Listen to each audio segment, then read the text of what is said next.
السلام علیکم ورحمۃ اللہ وبرکاتہ۔ کتاب ہے اربعین نووی اور حدیث آج کی ہے غصے سے ممانعت۔ تو انشاءاللہ ہم شروع کرتے ہیں۔ بھی ہمارے روزمرہ کے معاملے سے ہے کہ غصہ منع ہے، ٹھیک ہے۔ اور غصہ ہم سب پتہ ہے نا کہ غصہ تو ہم سب کو آتا ہے، اور غصہ ایک ایسا جذبہ ہے کہ وہ کوئی بھی انسان یہ نہیں کہہ سکتا کہ مجھے بالکل بھی غصہ نہیں آتا، مجھے کبھی بھی غصہ نہیں آتا، کوئی انسان یہ نہیں دعویٰ کر سکتا۔ الحمدللہ۔ تو غصہ جو ہے، دیکھیں ہم یہ تو واقع ہے کہ غصہ ایک فطری جذبہ ہے، اس کو انسان یہ کوئی نہیں کہہ سکتا کہ نہیں غصہ کیا ہوتا ہے، مجھے تو معلوم ہی نہیں ہے، مجھے کبھی غصہ نہیں آیا۔ تو اس کا مطلب ہے غصہ اللہ نے ہمارے فطرت میں ڈال کے رکھا ہے۔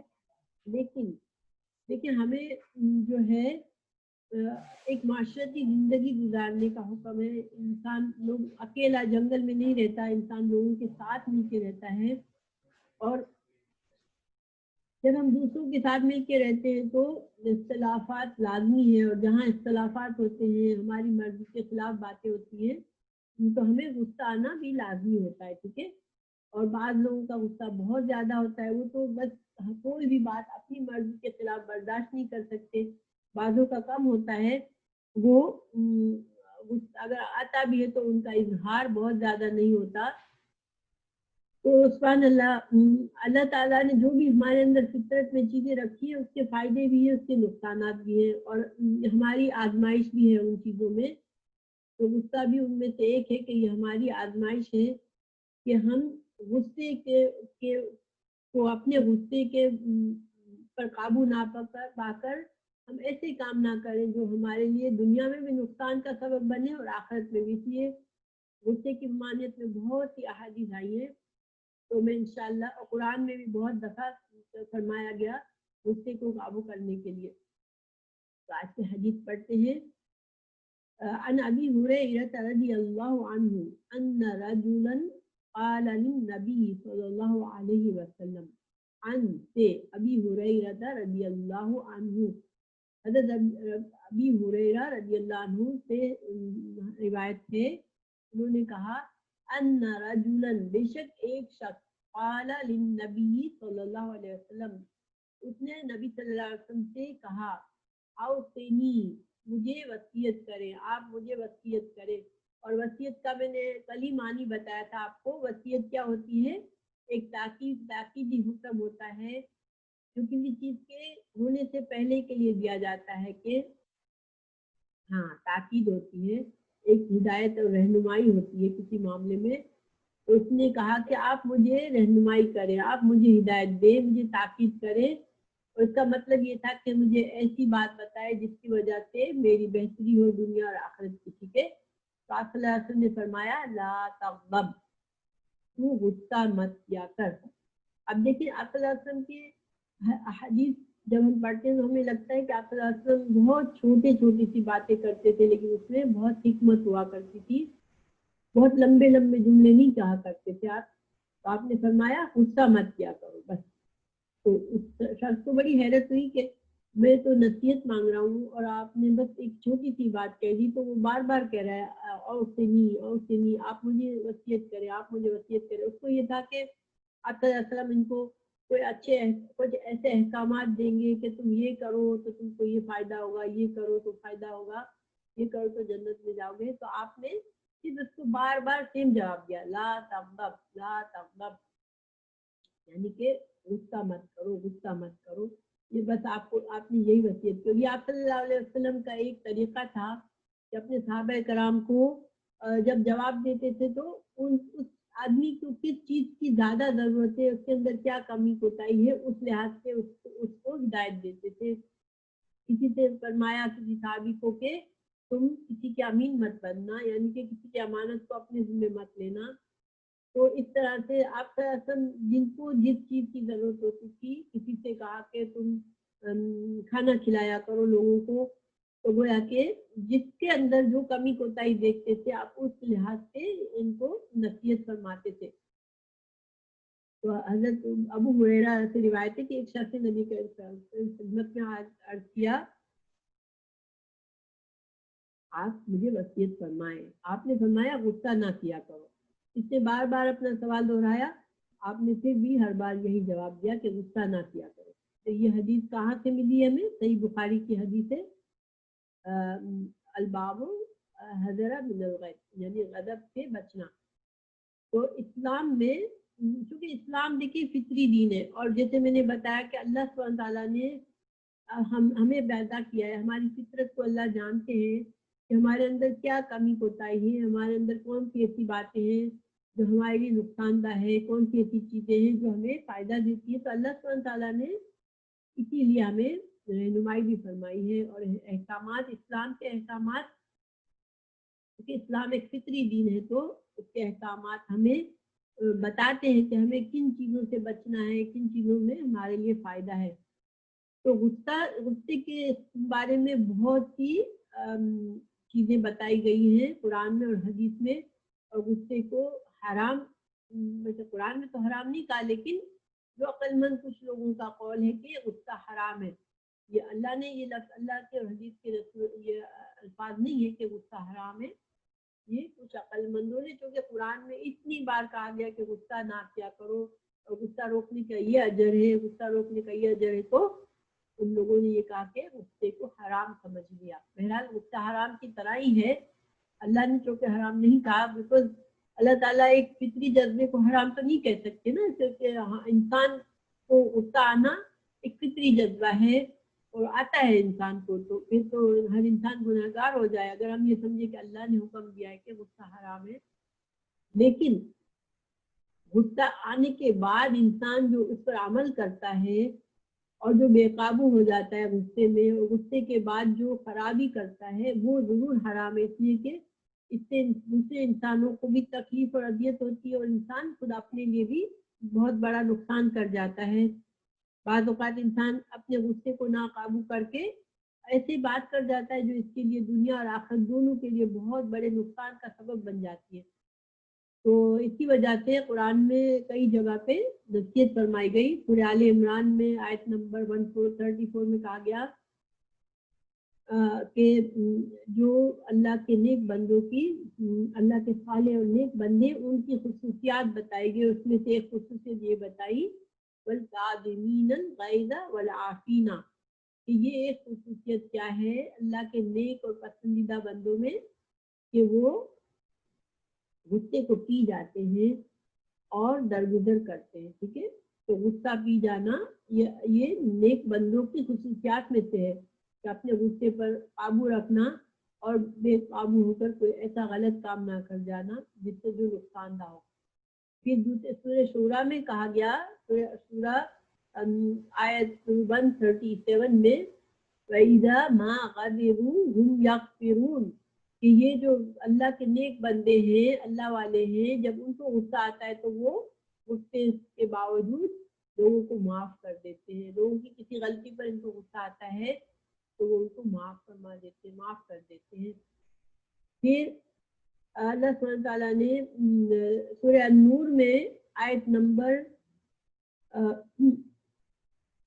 22 میں فرمایا وَلْيَعْفُوا وَلْيَصْفَحُوا أَلَا تُحِبُّونَ أَن يَغْفِرَ اللَّهُ لَكُمْ. اللہ تعالیٰ نے فرمایا کہ جب کوئی جب کسی کو اذیت دیتا ہے، ناحق تکلیف دیتا ہے، تو انسان کو جب غصہ آ جاتا ہے تو اس وقت ایک مسلمان اور ایک اللہ کا نیک بندہ کیا کرتا ہے، اس کو چاہیے کہ وہ معافی اور درگزر سے کام لے.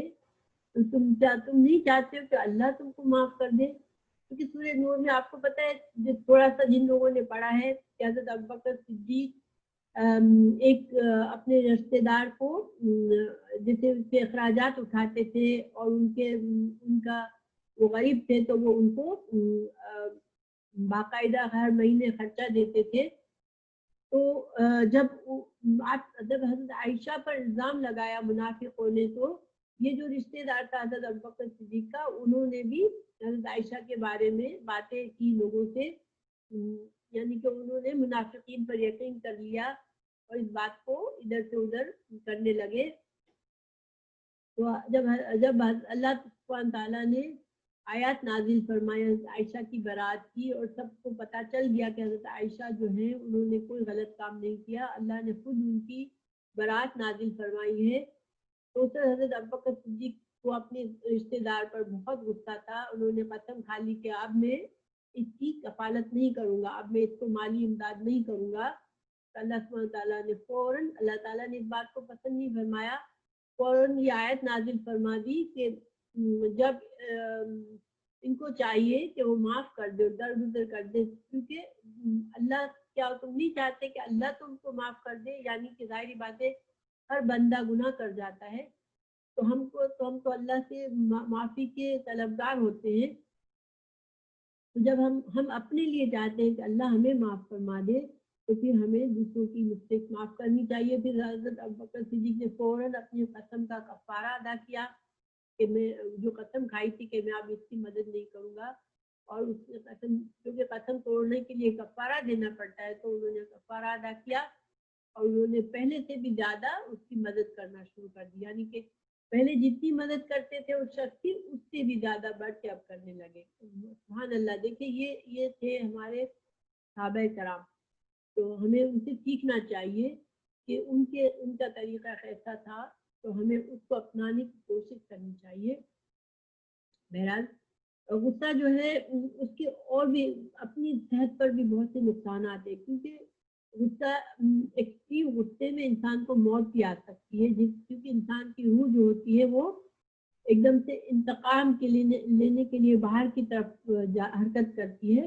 جب غصے کی انتہا ہوتی ہے تو جس طرح آپ کو پتہ ہے کہ جب کسی کو بہت اچانک سے خوشی مل جاتی ہے، بہت بڑی خوشی، کسی کو لاٹری لگ گئی، بہت بڑی اماؤنٹ مل گئی یا کچھ ہوا تو خوشی سے بھی مر جاتا ہے. اسی طرح انسان غصے کی شدت سے مر بھی سکتا ہے، اور غصے کے مسلسل غصہ کرنے سے انسان کے اندر بہت سی ٹاکسک باڈی میں پیدا ہوتے ہیں، وہ اس کے صحت کے لیے بھی خراب ہوتے ہیں. اس کے بہت سے اعضاء بھی غصے کی بار بار جو ایسڈ پیدا ہوتی ہے جسم میں، اس سے بہت سے اعضاء کو نقصان پہنچتا ہے. تو انسان کو اپنے لیے بھی برا ہے غصہ، اور دوسروں کے لیے بھی برا ہے، اور آخرت کے لیے تو لازمی طور پر برا ہے. رسول اللہ صلی اللہ علیہ وسلم نے فرمایا، تعریف فرمائی ان لوگوں کی جو کہ آپ نے کیا فرمایا، لیس الشدید بالسرعۃ انما الشدید الذی یملک نفسہ عند الغضب. جوان مرد اور بہادر وہ نہیں جو دوسروں کو خوب پچھاڑنے والا ہو، بلکہ حقیقی بہادر اور جوان مرد وہ ہے کیونکہ غصے کے وقت اپنے آپ پر قابو رکھے. تو آپ صلی اللہ علیہ وسلم نے اس طرح تعریف فرمائی کہ اصل بہادری اور اصل بہادر اور جوان مرد کون ہے؟ جو اپنے غصے پر قابو رکھتا ہے، نہ کہ وہ کہ جو کہ کشتی لڑے اور دوسروں کو پچھاڑ دے، وہ بہادر نہیں ہے. حضرت علی کے بارے میں ایک واقعہ بتایا جاتا ہے، حضرت علی رضی اللہ عنہ کے بارے میں. مجھے اس کی سند نہیں معلوم، اس لیے بس میں ایک واقعہ آپ کو بس بتا رہی ہوں. اب اس کی سچائی اللہ جانتا ہے کہ وہ ایک کافر سے ان کا لڑ رہے تھے، اور کافر کو زمین پر پچھاڑ دیا اور تلوار اس کے اوپر رکھ دی، تو اس کافر نے آپ کے منہ پر تھوک دیا. تو آپ نے فوراً تلوار چھوڑ دی اور اس کو مارا نہیں، اس کو چھوڑ دیا. تو وہ شخص بڑا حیران ہوا کہ تم نے مجھ پر قابو پا لیا تھا، اور پھر جب میں نے تم پر تھوکا تو آپ نے مجھے کیسے چھوڑ دیا؟ آپ نے فرمایا کہ میں تو تم سے اللہ کے لیے لڑ رہا تھا، تو تمہارا جو جرم تھا وہ اللہ کے لیے تھا، تمہارا کفر اور شرک اور اسلام کے خلاف کام کرنا، تو میں اس لیے لڑ رہا تھا، تو میں تمہیں اسی وجہ سے مارنے والا تھا تمہیں، لیکن جب تم نے میرے منہ پر تھوکا تو یہ مجھے تجھ پر غصہ آ گیا. اب اگر میں مار دیتا تو میرے اپنی ذاتی انتقام کے لیے مارتا اور میں گنہگار ہو جاتا، میں نے اس لیے نہیں مارا. سبحان اللہ. دیکھیں اگر یہ واقعہ صحیح ہے، میں نے کئی بار سنا ہے، بس مجھے اس کی سند یاد نہیں ہے، اس لیے میں آپ کو بالکل یقین کے ساتھ نہیں کہہ سکتی کہ یہ صحیح ہے. لیکن اگر ایسا قصہ ہے بھی تو صحابہ کرام واقعی میں ایسی خصوصیات رکھتے تھے کہ وہ صرف اللہ کے لیے غصہ کرتے تھے اور اللہ کے لیے محبت کرتے تھے. حضرت صلی اللہ علیہ وسلم کی مجلس میں ایک آدمی کو دوسرے پر غصہ آ گیا تو آپ اس شخص کا چہرہ سرخ ہو گیا. آپ نے فرمایا کہ انی لأعلم کلمۃ لو قالها لذهب عنه ما یجد، کہ مجھے ایک کلمہ پتہ ہے کہ اگر یہ آدمی وہ کلمہ ادا کرے تو غصہ کافور ہو جائے گا. اور وہ کلمہ کیا ہے؟ اعوذ باللہ من الشیطان الرجیم. گویا ہمیں اس حدیث میں سکھایا گیا کہ اگر غصہ آئے تو فوراً سے کیا پڑھ لے انسان؟ اعوذ باللہ من الشیطان الرجیم، کیونکہ غصہ جو ہوتا ہے وہ شیطان کی طرف سے ہوتا ہے. اگر ہم اللہ کی پناہ مانگ لیں گے، ہاں صحیح ماشاء اللہ، تو اگر ہم اللہ کی پناہ مانگ لیتے ہیں تو شیطان مردود کا زور ہٹ جاتا ہے ہم سے اور غصے پر قابو پانا ہمیں آسان ہو جاتا ہے. ایک اور حدیث میں آپ نے فرمایا اذا غضب احدكم وهو قائم فليجلس فإن ذهب عنه الغضب وإلا فليضحك، کہ اگر تم میں سے کسی ایک کو غصہ آ جائے تو وہ اگر کھڑا ہوا ہے تو کیا کرے؟ وہ بیٹھ جائے. اگر پھر غصہ ختم ہو جائے تو ٹھیک ہے، ورنہ وہ لیٹ جائے. یعنی کہ غصے کے وقت کوئی ایسی حرکت ہم نے کر دی کہ ہمارا جو ایک دیکھیں ہم اسی پوزیشن میں رہتے ہیں تو ہمارا غصہ کنٹرول کرنا آسان نہیں ہوتا، لیکن ہم نے فوراً اپنی پوزیشن چینج کی تو ہمارا غصے پر ہمیں کنٹرول کرنا آسان ہو جاتا ہے. تو ہم بیٹھ جاتے ہیں یا لیٹ جاتے ہیں، یا جس پر غصہ آیا اس کے سامنے سے اگر ہٹ بھی جائیں یا ہم منہ دھو لیں، منہ پر ٹھنڈا پانی ڈال لیں، وضو کر لیں، لیکن حدیث میں ہمیں یہ بتایا گیا کہ ہم کھڑے ہوئے تو بیٹھ جائیں اور اگر بیٹھے ہوئے پھر بھی غصہ نہیں جا رہا تو ہم لیٹ جائیں. تو اس سے انشاءاللہ اگر ہم حدیث پر عمل کریں گے تو انشاءاللہ ضرور، کیونکہ یہ آپ صلی اللہ علیہ وسلم کے الفاظ ہیں، تو ہمیں اس سے ضرور فائدہ ہوگا. پھر ایک اور حدیث ہے من کظم غیظا وهو قادر على ان ينفذه دعاه الله عز وجل على رؤوس الخلائق يوم القيامة حتى يخيره الله من الحور ما شاء. یہ حدیث ہے جو شخص بدلہ لینے کی طاقت اور قدرت کے باوجود اپنے اوپر ضبط کرے تو اللہ تعالیٰ قیامت کے دن اسے سب کے سامنے بلا کر یہ اختیار دے گا کہ وہ جس حور کو چاہے اپنے لیے پسند کرے. دیکھیے بعض اوقات ایسا ہوتا ہے، سبحان اللہ، ماشاء اللہ بہت اچھا ہے. آپ دیکھیں حدیثوں کا مطلب ہی یہی ہے کہ ہم حدیث پڑھیں تو اس پر عمل کرنے کی کوشش کریں. تو دیکھیے بعض اوقات ایسا ہوتا ہے کہ ہمارے ساتھ کسی نے بہت زیادتی کی ہوئی ہوتی ہے، ہمیں غصہ بھی آیا ہوا ہوتا ہے، لیکن اس وقت ہمیں طاقت نہیں ہوتی کہ ہم اس بندے کا مقابلہ کریں کسی وجہ سے، ٹھیک ہے. پھر اللہ تعالیٰ کبھی ہمیں اتنی طاقت دے دیتا ہے کہ ہم اب اس بندے کا مقابلہ کر سکتے ہیں. تو اب ہم اس کو یا تو سزا دے سکتے ہیں اس کے عمل کی، یا اس کو معاف کر سکتے ہیں. اور اگر ہم نے اس کو معاف کر دیا انشاءاللہ تو اللہ سبحانہ وتعالیٰ، کیونکہ ہمیں طاقت دے دی، اللہ نے ہمیں طاقت عطا کر دی کہ ہم اس کا مقابلہ کریں، پھر بھی ہم نے معاف کر دیا، تو اس کے ایسے شخص کے لیے اللہ تعالیٰ کتنی بڑی وہ ہے کہ جو شخص بدلہ لینے کی طاقت و قدرت کے باوجود اپنے اوپر ضبط کرے تو اللہ تعالیٰ قیامت کے دن سے سب کے سامنے بلا کر یہ اختیار دے گا کہ وہ جس حور کو چاہے اسے پسند کر دے. اب اگر ہم عورتیں کہیں کہ لو ہمیں حوروں سے کیا مطلب، حوریں تو مردوں کے لیے ہے، تو ہمارے لیے اس میں کیا خوشخبری ہے. تو دیکھیے اللہ سبحانہ تعالیٰ جو ہے وہ تو یہ تو ایک مثال دی گئی ہے، مگر اللہ تعالیٰ ہم کو انشاءاللہ ہم عورتوں کو بھی ہم جو چیز سے خوش ہو جائیں گے ہمیں وہ دینے کی طاقت رکھتا ہے. تو ہمیں اللہ سے امید رکھنی چاہیے کہ انشاءاللہ اللہ تعالیٰ ہمیں، اگر ہم نے اللہ کی خاطر اپنے غصے کو کنٹرول کیا اور بدلہ لینے کی طاقت کے باوجود نہ لیا تو اللہ تعالیٰ ہمیں وہ اعزاز دے گا جو مردوں کے لیے ہے. پھر عادت کی حیات طیبہ آپ صلی اللہ علیہ وسلم کی زندگی سے ہمیں بہت سے مثالیں ملتی ہیں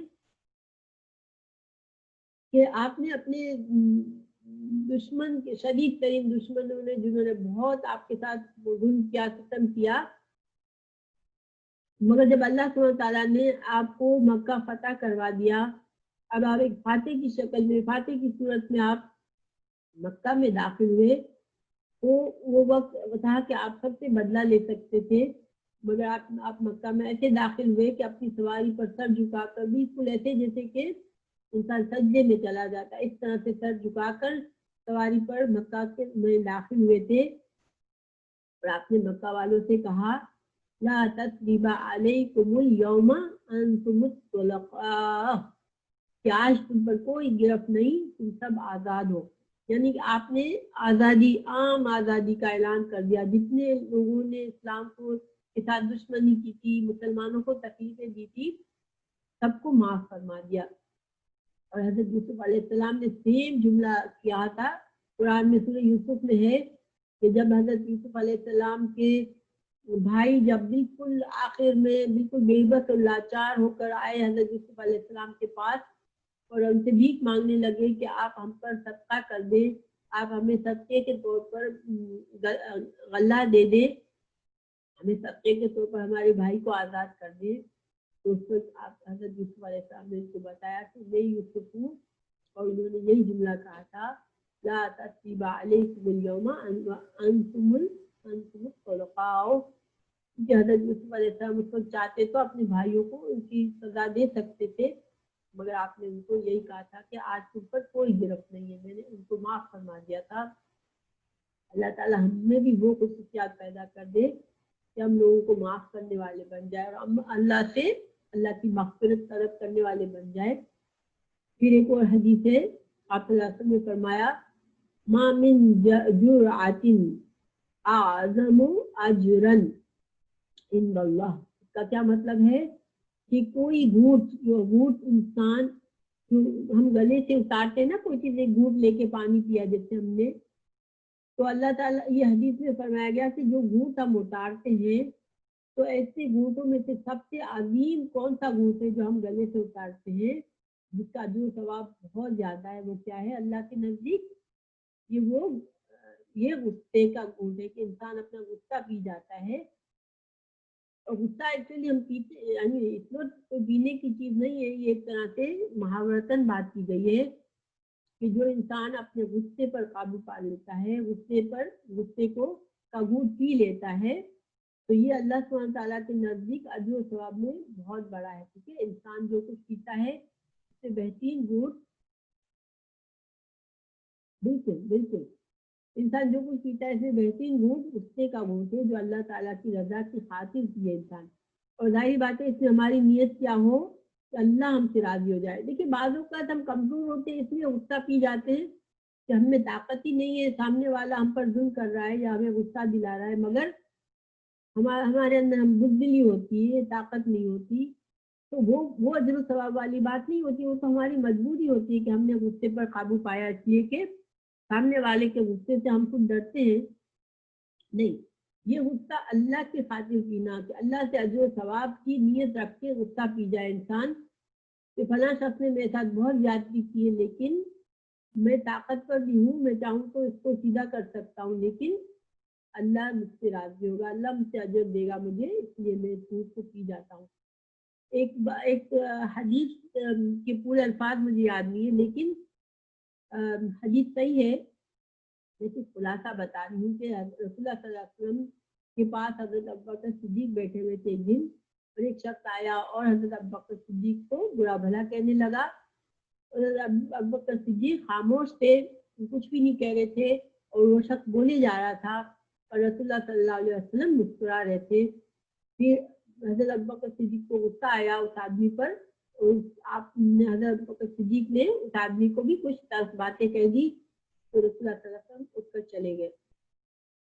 تو حضرت ابوبکر صدیق بہت گھبرا گئے. انہوں نے پوچھا یا رسول اللہ صلی اللہ علیہ وسلم، جب وہ آپ نے دیکھا وہ آدمی میرے ساتھ کتنی بدتمیزی کر رہا تھا، مگر آپ مسکرا رہے تھے، اور جب میں نے اس کو ایک جواب دیا تو آپ ناراض ہو کے چلے گئے کمرے سے. تو انہوں نے کہا کہ ابوبکر صدیق جب وہ آدمی تمہیں باتیں سنا رہا تھا ایک فرشتہ، اور تم خاموش تھے، ایک فرشتہ تمہارے ان باتوں کا جواب اس شخص کو دے رہا تھا. یعنی کہ جو بری بھلی باتیں وہ آپ کے لیے کر رہا تھا، فرشتہ ان باتوں کو اس شخص پر لوٹا رہا تھا. لیکن جب حضرت ابوبکر صدیق نے جواب دیا تو فرشتہ چلا گیا. تو رسول اللہ صلی اللہ علیہ وسلم نے فرمایا جہاں فرشتے نہیں رکتے وہاں میں بھی نہیں رکتا، تو میں چلا گیا۔ سبحان اللہ، دیکھیں یعنی کہ کتنی بڑی بات ہے نا۔ حضرت ابوبکر صدیق تو اتنے اعلیٰ عظیم رتبے پر تھے، لیکن آپ صلی اللہ علیہ وسلم نے ان کو سکھایا کہ جب انسان کے ساتھ کوئی بدتمیزی کر رہا ہوتا ہے، ہم سوچتے ہیں کہ دیکھو یہ آدمی منہ کھولے مجھے بدتمیزی کر رہا ہے میرے ساتھ، تو اگر ہم اس وقت اللہ کے خاطر چپ ہو جائیں گے تو انشاءاللہ فرشتے ہمارا بھی دفاع کریں گے۔ اور جب فرشتے ہمارا دفاع کر رہے ہیں اور اللہ تعالیٰ ہمیں اجر دے رہا ہے، تو یہ بہتر ہے یا ہم اس آدمی کو دو چار باتیں خود بھی سنا دیں، یہ بہتر ہے؟ بتائیں۔ بعض اوقات بعض لوگ بڑے پراؤڈلی کہتے ہیں کہ تم تو کسی کا جواب نہیں دے سکتے ہو، میں تو نہیں سنتی بھائی کسی کا، یا میں تو نہیں سنتا، میں تو خاموش کر دیتا ہوں سامنے والے کو۔ لیکن ہمیں فائدہ کس میں نظر آیا کہ ہم نے برداشت کیا اس میں۔ تو یہ جو تھے، اب دیکھیں سوال یہ پیدا ہوتا ہے کہ کیا انسان بس غصہ برداشت ہی کرتا رہے؟ تو دیکھیں غصہ جو ہے انسان کو بعض چیزوں میں غصے پر عمل بھی کرنا پڑتا ہے۔ وہ ہوتا ہے جیسے اسلام کی حمیت انسان میں ہونی چاہیے، غیرت ہونی چاہیے کہ اسلام کا مذاق اڑا رہا ہے کوئی رسول اللہ صلی اللہ علیہ وسلم کا مذاق اڑا رہا ہے، خدا نخواستہ اللہ پر کوئی بات کر رہا ہے، تو ان چیزوں میں انسان کو غصہ پی جانا بہتر نہیں ہے، مگر اس میں پھر انسان حکمت عملی سے کام لے، یہ نہیں کہ اس کے خود بھی چلانا شروع کر دے، نہیں، اس غصے کو پر عمل کرنا چاہیے اور اس کو روکنا چاہیے، لیکن حکمت عملی کے ساتھ اور اپنے حالات اور ماحول کے لحاظ سے فتنے کو ختم کرنے کے لیے کرنا چاہیے۔ یعنی کہ فتنہ اٹھا دے ہم، نہیں، ہمیں فتنہ نہیں کرنا، لیکن ہمیں اس غصے کو، وہ غصہ برا نہیں ہے جو انسان کو اسلام کے دفاع کے لیے کوئی اسلام کے ساتھ بدتمیزی کر رہا ہے، یا مسلمان کی، ہمارے اسلام کے شاعر ہیں، رسول اللہ صلی اللہ علیہ وسلم کی عظمت ہے، قرآن کی عظمت ہے، اللہ سبحانہ وتعالیٰ عز و جل کی عظمت ہے، ان عظمتوں کو کوئی پامال کرنے کی کوشش کرتا ہے تو ہمیں غصہ آنا چاہیے، مگر ہمیں پھر اس میں حکمت کے ساتھ عمل بھی کرنا چاہیے۔ اللہ سبحانہ وتعالیٰ ہمیں عمل کرنے والے بنائے، نیک کام باتوں کو، اچھی باتوں کو سمجھنے والا بنائے، اور ہمیں اللہ تعالیٰ ایسا بنا دے جیسا اللہ ہم سے راضی ہو جائے انشاءاللہ۔ تو جزاک اللہ خیر۔ اور آخری بات یہ کہ رسول اللہ صلی اللہ علیہ وسلم کی جتنی بھی نصیحتیں ہوتی تھی وہ صحابہ کے طبیعت کے مطابق ہوتی تھی، کہ پوچھنے والے نے کیا پوچھا ہے اس لحاظ سے اور کیسے اس کو کس چیز کی ضرورت ہے وہ آپ بتاتے تھے۔ تو جزاک اللہ خیر۔ ہم دعا کر لیتے ہیں۔ سبحانک اللہم و بحمدک، اشہد ان لا الہ الا انت، استغفرک و اتوب الیک۔